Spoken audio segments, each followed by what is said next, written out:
Apple 1 KG 10 টাকা। এটাও 10 টাকা। আসসালামু আলাইকুম, সবার কী অবস্থা? আশা করি আল্লাহর অশেষ রহমতে সবাই ভালো আছেন। আজকে আমাদের এখানকার যে স্থানীয় কাঁচামালাম রাত্রের বাজার, সেই জায়গায় চলে আসলাম। বরাবরের মতো আপনাদের যে বাজারের ভিডিওগুলো দিছিলাম, তো আগের ভিডিওগুলো সবগুলোই দিনে দিছিলাম। তো এটা যেহেতু রাত্রের বাজার, তাই চিন্তা ভাবনা করলাম যে একটু রাত্রের ভিডিওটা আপনাদের দেই। তো দেখতেই থাকুন, দেখেন এখানে রাত্রের বাজার সাজার কেমন কিভাবে চলে না চলে। যারা আমার আগের ভিডিওগুলো দেখেন নাই, অবশ্যই আগের ভিডিওগুলো দেখে নেবেন।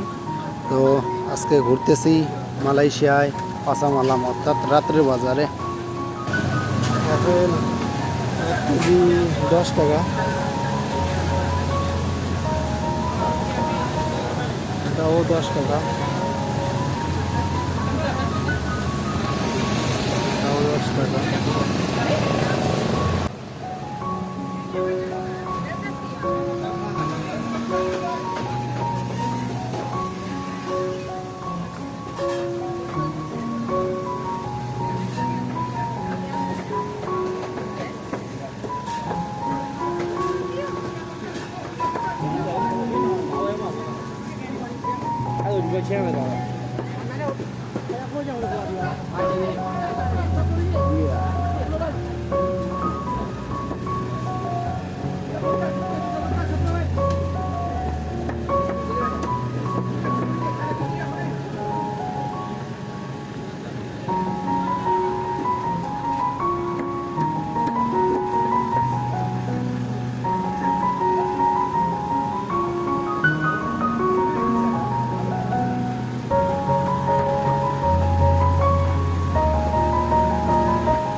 Maru.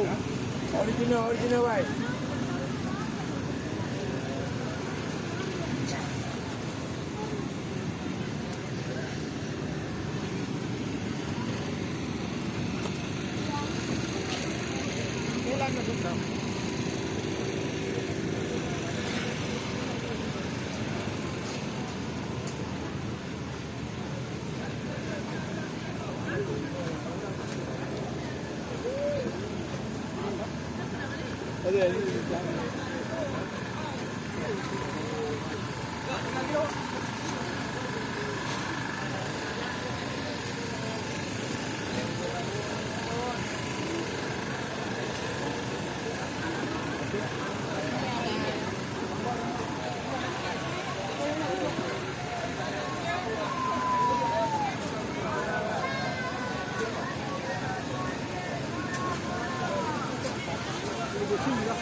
আসলে এই মুরগির পিসগুলো যে দেখতেছেন একদম পুরা মুরগি, এক একটা এটা মনে করেন 2 টাকা 25 পয়সা, 50 পয়সা, সরি 2 টাকা 50 পয়সা, এটা 3 টাকা, আর ওই পাশে ওটা 4 টাকা।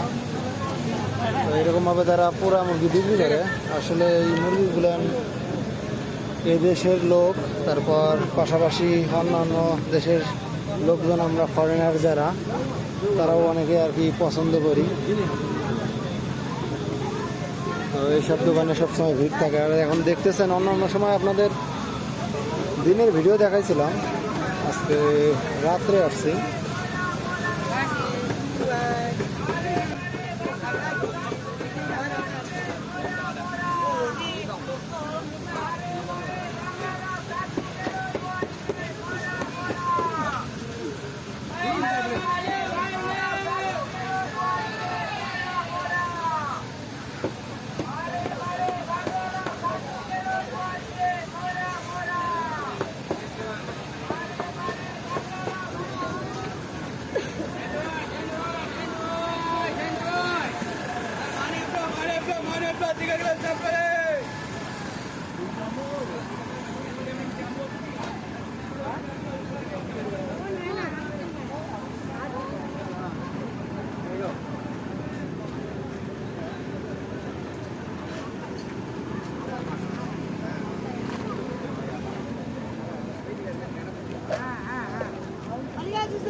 তো গাইস, এই হলো বর্তমান রাতের বাজার সাজার। আসলে এই বাজারটা দুপুরের টাইমে যখন বাজারটা শুরু হয় তখন থেকে সন্ধ্যা পর্যন্ত যেটাই যেমনটা থাকুক, লোকজন থাকে ততটা না, কিন্তু রাত্রের মতো না। এই কারণে এই দেশের স্থানীয় ভাষায় এই বাজারকে পাছা মালাম বলা হয়। পাছার মানে মনে করেন আপনার বাজার, মালাম মানে রাতের বা রাতে এইরকম। তো এটাই হলো সেই রাতের বাজার। আসলে মালয়েশিয়ার প্রত্যেকটা জায়গায় কম বেশি এইরকম বাজার বসবেই। এটা এখানে আমাদের এখানে বুধবারে, অন্য জায়গায় সোমবারে বা শনিবারে, শুক্রবারে, রবিবারে যে কোনো টাইম হইতে পারে। তবে প্রত্যেকটা জায়গায় এই বাজারগুলো আছে। এখন যে এরকমভাবে দেখলেন আপনারা চারিদিকে আশেপাশে সব দোকান, মানুষজন, অনেক কিছুই, মনে হয় না যে এটা আবার ভেঙে ফেলবে। আসলে যখনই রাত 8টা 9টা 10টা বাজবে তখন আস্তে আস্তে সব কিছুই ভাঙা শুরু হয়ে যাবে। পরবর্তীতে দিনে মাঠে আসলে মনে হবে যে এটা একটা খেলার মাঠ, এরকম একটা অবস্থা। তো এখন রাতও হয়ে গেছে অনেক, আর থাকা সম্ভব না, কারণ আকাশের অবস্থা ভালো না, যখন তখন বৃষ্টি নামতে পারে। আর আমরা ছাতা টাতা কোনোটাই নিয়ে আসি নাই। তো বৃষ্টিতে ভিজলে আবার সমস্যা, কারণ আমাদের বাংলাদেশের বৃষ্টিতে সবসময় আমরা ভিজে অভ্যাস, তেমন কোনো সমস্যা হয় না। কিন্তু এই জায়গায় বৃষ্টি ভিজলে অনেকের সমস্যা হয়, আবার অনেকের হয় না। তো সমস্যা হওয়ার কারণ হইলেও মনে করেন এই দেশে কলকারখানা বেশি, সবগুলো তো ধোয়া, যা যাবতীয় অক্সিজেন, আবহাওয়াটা তো সেই রকম আর থাকে না। তো এগুলো যখন বৃষ্টি হয় তখন আর কি এই বৃষ্টিটা অনেক লোককেই ধরে ফেলে, যার কারণে জ্বর টর আসে। তো যাই হোক গাইস, এখন আর দেরি করতেছি না, এখন চলে যাইতেছি রুমের দিকে। তো ইনশাল্লাহ দেখা হবে পরবর্তী কোনো ভিডিওতে। সেই পর্যন্ত সবাই ভালো থাকবেন, সুস্থ থাকবেন, আমাদের জন্য দোয়া রাখবেন। আল্লাহ হাফেজ।